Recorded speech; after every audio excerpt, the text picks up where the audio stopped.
Olá pessoal, eu sou a Agatha Guedes e hoje a gente vai falar um pouco sobre a situação política que está acontecendo no mundo. A galera aqui da Maré Aula, a gente está sempre preocupado com tudo que acontece e por isso a gente convidou o professor Paulo Roberto, que é cientista político e professor de jornalismo na Universidade Federal de Juiz de Fora. Obrigada por ter topado participar com a gente, Paulo. A gente está vendo ultimamente muitas situações de homofobia, xenofobia e racismo, tanto na internet quanto no dia a dia nas ruas, não só no Brasil como no mundo.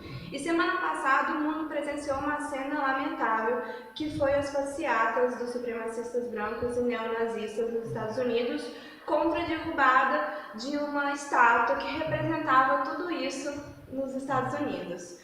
Por que hoje, no pleno século XXI, a gente chegou a essa situação?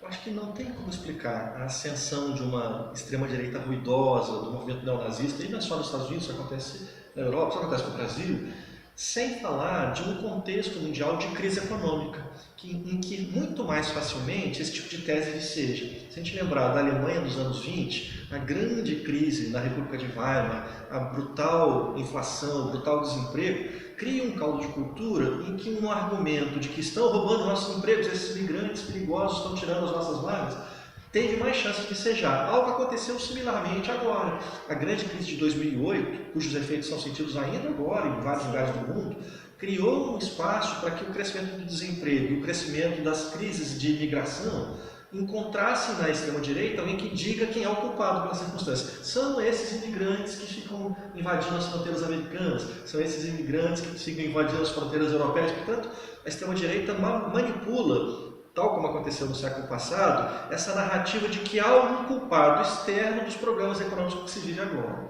E tem uma segunda dimensão. A gente viveu, nas últimas décadas, uma ascensão e um aumento da proteção a essas minorias, o que é ótimo. Sim.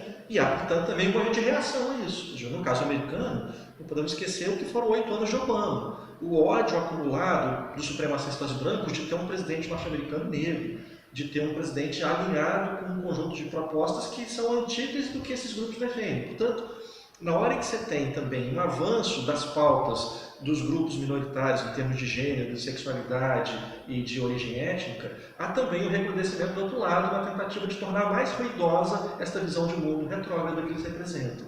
E o Trump cria um ambiente, no caso específico dos Estados Unidos, em que esses grupos se sentem legitimados por quem está no poder.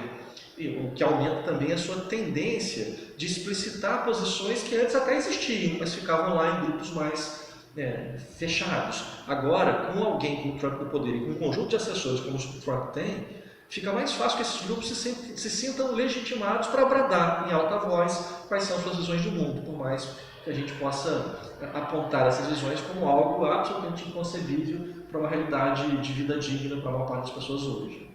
E a gente vive um momento, voltado para o Brasil, uma crise política seríssima. Não só no Brasil, né? A própria eleição do Trump é um sintoma de um certo enfraquecimento do sistema tradicional dos Estados Unidos, como a eleição de Macron, um candidato que sequer tinha um partido até no passado. Portanto, você tem uma certa tendência mundial de uma crise da democracia nos seus modos tradicionais de representação. Isso também amplia o espaço para que grupos radicais possam se apresentar na cena pública.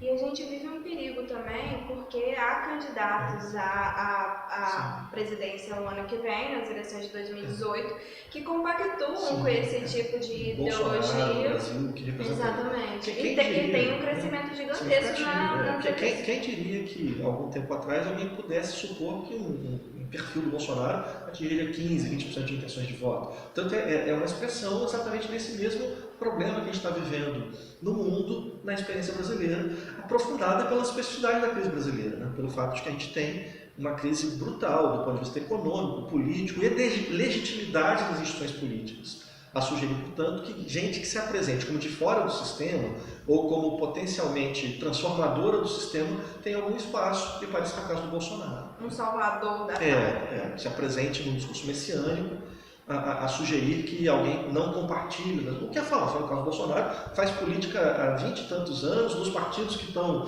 absolutamente atolados em denúncias, mas constrói sobre si uma narrativa que tem funcionado junto a alguns segmentos do eleitorado brasileiro como algo de fora, como outsider, quando na verdade não é. Né?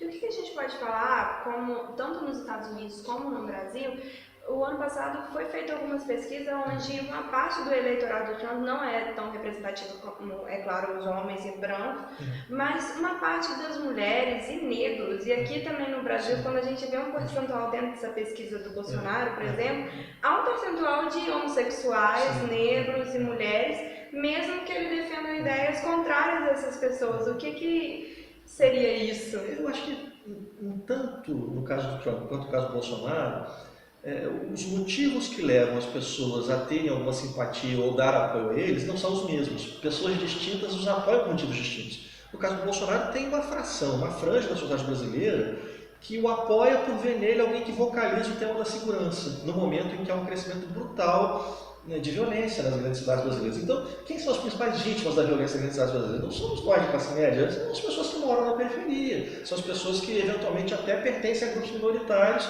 e que, no entanto, vivendo um ambiente de violência, estão à busca de alguém que se preocupe com o tema. E às vezes não tem um nível de reflexão suficiente, de informação suficiente para ver como que aquela proposta do Bolsonaro é um embuste, é uma coisa perigosíssima.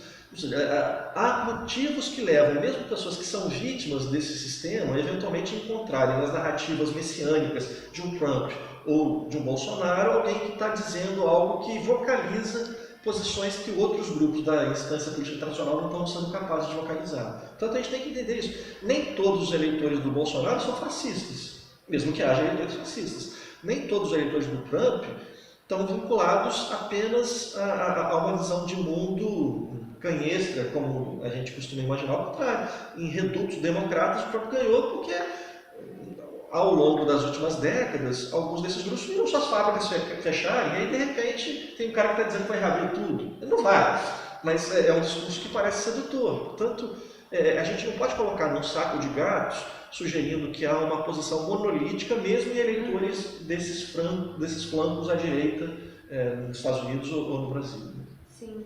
E uma última pergunta, num dos piores cenários, qual seria a expectativa em curto e médio prazo para a nossa situação política atual e do mundo? Eu acho que no caso brasileiro, a gente viveu uma ruptura da ordem democrática, à medida que você tem um golpe parlamentar que tira quem ganhou as eleições, você tem todo um processo de demonização da política muito mais acentuado a pegar a percepção de que toda a política está contaminada, o que não necessariamente é verdade. Portanto, acho que a gente tem que se aproximar do cenário eleitoral como sendo um primeiro momento indispensável para superar a crise. Sem urna, sem voto a legitimar algum projeto, qualquer que seja ele, dificilmente a gente vai sair desse ciclo vicioso em que problemas políticos contaminam a economia e vice-versa. Portanto, eu tenho muita expectativa de que 2018 seja um momento no qual a gente vai se reencontrar com as urnas, a gente vai se reencontrar com o contraditório, a gente vai se reencontrar com diferentes propostas debatendo para onde conduzir o país. E dali vai sair um parejo do seguinte? Não, claro que não. Mas vai sair uma possibilidade de encaminhamento de sairmos da crise. Né? As urnas, portanto, são cruciais no momento em que os projetos de poder vão se apresentar claramente e não um projeto que está sendo implementado, por exemplo, pelo governo Temer, que foi derrotado nas urnas e está sendo implementado exatamente porque a pessoa chegou ao poder sem ter voto nenhum. O que é dramático, né? Que os liberais brasileiros apresentem em 2018 um projeto de poder que diga que vamos diminuir o Estado, vamos fazer uma reforma previdente. O que não dá é para fazer isso tudo enquanto você tem instrumentos de poder de alguém que não foi legitimado pelas urnas, que é o caso do Temer. Né? Portanto, eu espero que 2018 no Brasil seja um ponto de virada para a gente se reencontrar com algum rumo. Se for um rumo que não nos agrada, a gente vai para a oposição. Se for um rumo que nos agrada, a gente vai ajudar a construir. O que não dá é para ter a submissão do país a um rumo que sequer foi aprovado pelo crivo das urnas. Super obrigada pela participação, Paulo. Agora a gente vai encerrar por aqui, mas a gente volta depois com esse assunto, porque a gente acredita que a informação e a educação é a única forma de mudar esse perfil da sociedade, né? Até a próxima!